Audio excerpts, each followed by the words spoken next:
I was out at dinner just earlier and with a girlfriend of mine, and I was sitting at a table and I couldn't help but overhear a big argument happening at the table next to me of a family where the poor old parents were tearing their hair out over getting their child to eat. And I thought, oh, that's a great topic to share with you all around how do we establish healthy eating habits in our little people. And I'm really referring to preschool-aged children here, but although I'm talking to preschool-aged children, these strategies also work with older children as well, certainly in your early primary school years as well. I always believe that good eating habits are really, really essential for healthy physical and emotional development. And as a parent, it can be really frustrating when your kid resists eating a meal you've just prepared, or when kids tantrum over not having biscuits before dinner, or the mess they make while they're eating, or only wanting to eat junk food. And without realizing it, the way we as parents and caregivers respond can actually lead to the development of good eating habits and reduces unnecessary anxiety. So in this short video, I just want to cover some tips for developing healthy eating habits. And these are just tips. They're just some ideas which I'd encourage you to either take on board, and if they fit, and just let them go if they don't fit for you. Despite our knowledge and love for our kids, we can't fully control whether they're going to eat or not eat. Eating is one area our kids have the ultimate control with, and some toddlers and young children will demonstrate their independence by not eating what they're given. But by giving choices at meal times and at other times where there is a choice, kids feel empowered and therefore more cooperative with the important issues. And I know I've touched on choices lots because giving choices to children is, to me, one of the most magical of our parenting approaches. So, for example, and I think I've shared this before, that idea of, would you like milk or water? Would you like the strawberry or vanilla yogurt? Would you like an apple or a pear? So really giving them choices. So essentially the child chooses what they're comfortable with within our parameters of what we're comfortable with. Use clear statements when there's no choice and really follow through with what was said. So for example, I might say to a child, it's time for your dinner, or you need to eat now. And I might also say there will be no snacks later on. Eat your dinner or it's straight to bed. You choose. These are all examples of giving choice to kids around food.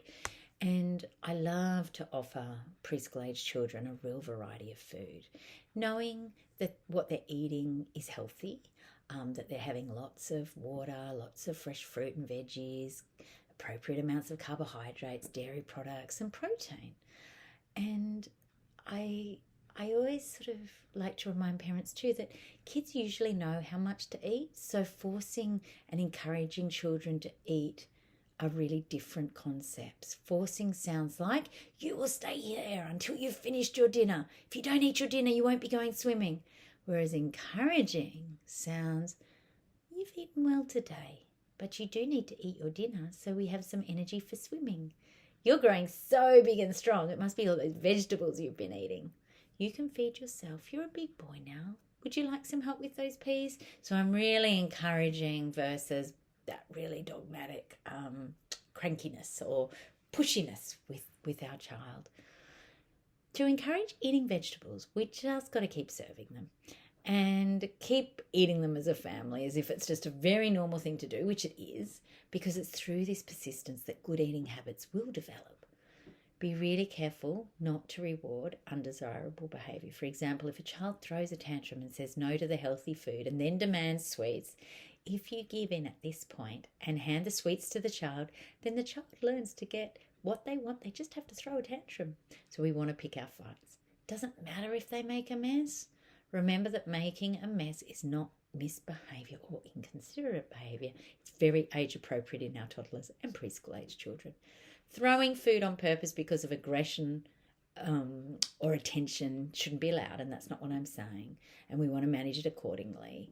But if your child is a preschool-aged child, I usually encourage that you just clean up together. that's a pretty big consequence for a little person, and it does usually result in turning the situation from conflictual to an engaging and connecting type interaction. It normally works best if kids and parents all eat dinner at the same time. I certainly could never prepare different foods for each child. That just seemed like a lot of work, but ultimately that does set up poor eating habits. And I really, really love to ask families to avoid eating in front of the TV. Eat at the table with the family. It's just such a wonderful time to sit and chat about your day and have wonderful conversations. At my dinner table, we always say we love each other. We always talk about the best thing about our day. In fact, my nieces started the I love you, Auntie Anna, what was the best thing about your day conversation. And we've continued that in our family, to the eye rolling of my 17-year-old regularly with the I love you, what was the best part of your day. But these conversations maintain your child's self-esteem because they're such wonderful connecting moments. And we just want to avoid criticism, use positive feedback, and as we're doing this, model healthy eating habits, being really in tune emotionally with our young people, interacting, and if you need to put limits on, put some limits on gently.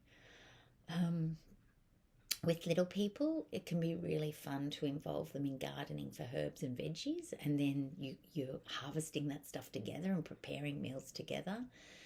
But I always say really establish very regular eating times and routines around food for little people, and have fair expectations about eating out in restaurants with small kids. That was what was prompting this conversation this evening. We want to practice good table manners at the table, so we want kids to use their knife and fork, sit still, ask to leave the table, say thank you and please, all that sort of stuff. And really, where you can, make eating a social event where you all come together to talk and to discuss things about your day, something that you're grateful for, something you did for another. I really love doing that.